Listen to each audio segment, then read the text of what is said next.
Hi, my name's Rhys Donnelly and this is my brand new podcast. Welcome back to another episode of the Scottish CEO Show. I'm there. I don't know what job I'm going to be doing, but I'm on it. You know what? I always think that's when you've made it. When you get an intro like that, welcome to the show.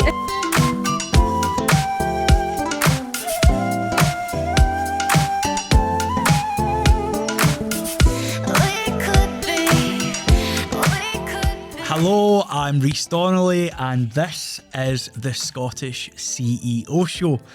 I join you today with some news to say we have officially finished Season 1. Season 1 has been an absolute delight for us to film.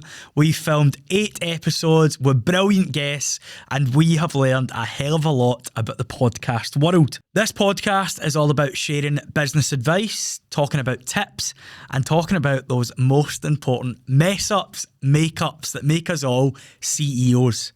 I also come to you with some exciting news that Season 2 will be here this October. So, in the meantime, we are going to dig back through Season 1, pull out some of the best bits so that we can remind you of them while plotting who we're going to have here on the chair with us in Season 2. And as always, I cannot thank all of you enough for the likes, the comments, the subscribes, and it's just so class to see so many people getting behind it. I always love the DMs that come off the back of this as well, so please know my DMs are always open to chat about the podcast, and I want to know who you want on here next season. All I've got left to say is I shall see you in October with a belter of a lineup of new guests.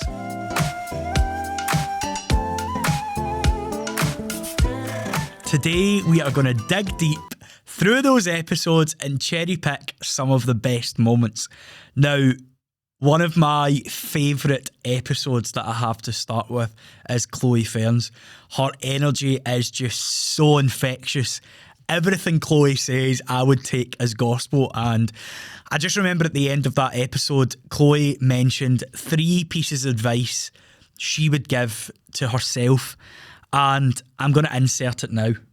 Do this. We both come from a performing arts background. We've both worked in the creative industries. But if you, Chloe Ferns, sat here, the CEO, businesswoman and mum that you are, what advice would you give to your younger self? So number 1, your story doesn't define you. Number 2, education is key. Seek new information, seek new teachings, new wisdom, new insights. Number 3 is reparent yourself. And number 4, don't be afraid to talk. Yes, don't be afraid to fail, guys. Like, I know. I am failing every day, up and down. Everybody's failing every day. I'm like, 1 minute, honestly, and this is the thing about life, right? Like, we're not saying do this work and you're going to be sorted, right? Like, this is about learning how to manage. And learning how to realise, like, okay, I've messed up there, but how do we fix it going forward? And how can I adapt my strategy then? What is that there? Because all these things that we do, all these things that happen to us, all these conversations, all these people that hurt us, all of these people that cheat on us and do this and do that, they're only there to help us learn about ourselves. You will be able to hear from that short extract of Chloe just how infectious her energy is. And one thing that I take away from that episode is your story does not define you. She fought so hard to get where she got to in her dance career, then flipping properties, and now she has created a wellness and self-help coaching business and she is just flourishing. So that is definitely one of the moments that I would be cherry picking out of that. Next on the list has to be Chloe Carmichael from Chloe's Deal Club. Now, she's a guest that I don't think I actually realised how impactful her episode was going to be. Chloe shared on the podcast that she works in national television. She is a money-saving expert, but she also revealed that she has a stammer that she's been trying to overcome from a long time, and a lot of guests reached out after that episode, and 1, they didn't know that she had a stammer, and 2, they could not believe her bravery. So here is a clip from Chloe Carmichael's episode from Chloe's Deal Club where she revealed that to us all.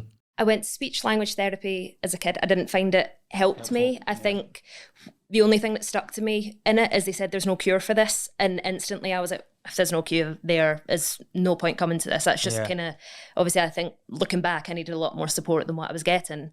But it just got to a stage kind of as I was growing up, I think I'm always thinking words ahead and kind of can identify a word that I think I might trip up and then I'll go take the sentence a different way. But just now, the last kind of few months, I feel my stammer's got quite bad and I think it's to do with my breathing. I think I'm kind of quite stressed and tense a lot, which obviously I'm probably not breathing as I should be. So that definitely doesn't help. But for anyone who's listening who does have a stammer as well, like, don't feel like you're defined by your stammer. I know it's in your head all the time and it's all you think about because obviously it's all that's in your head when you're speaking. But so many people say to me that they don't notice it, which is really good. Chloe is a prime example of why you should not let anything get in your way.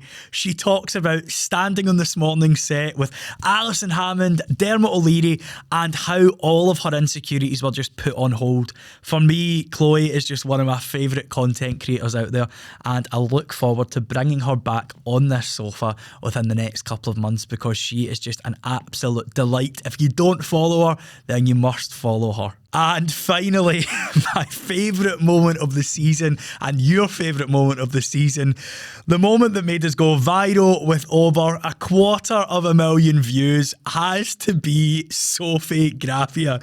What a laugh, honestly, what an episode.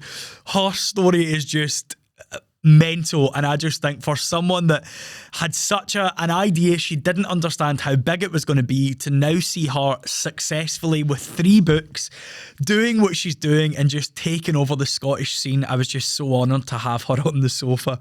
But one of the moments in that podcast will stay with me forever. Sophie tells us the reason why she wrote her very first book. Let's hear it now. So I went out on this date and it was the night before I went to my friend's hen do in Ibiza, and we were leaving at 6 a.m. So I was like, a couple of drinks, keep it casual. Doesn't exist. Never happens. So I went out on this date. The guy was really nice, like really all-rounded, he was a gentleman all the way through it. And but you know that way I was trying to even read if he liked me, because I'm like, am I getting the vibe? I don't know. He was very like just chatting as normal. And then I couldn't get a taxi at the end of the night, and we were in Finniston. He was like, just come back to my bit and phone a taxi. That's how it starts. Come back for a cup of tea. You look like you need a bit of toast, and then before you know it, it's 8 a.m. So I went back to his, and yeah, and then I went to the bathroom and I came out and he was like kneeling at the floor, naked, kneeling, and I was like, what is going on here? And he's like, I just want to sniff your pants. How long have you had them on? And like, it was like a full thing. But the worst thing is, I stood there and let him. Like, I just stood there because I was so shocked. Like, I was like, and then he's like, how long have you had these on for? And I was peering back. I was like, and it was actually a bodysuit I had on. And I was just like, a few hours, right? And he's like, oh, like rolling his eyes. And that is a wrap on our best bits from season 1. Please tell me what was your favourite moment of this season, and tell me who you would like to see join us on season 2. And all I've got left to say is we will see you in October.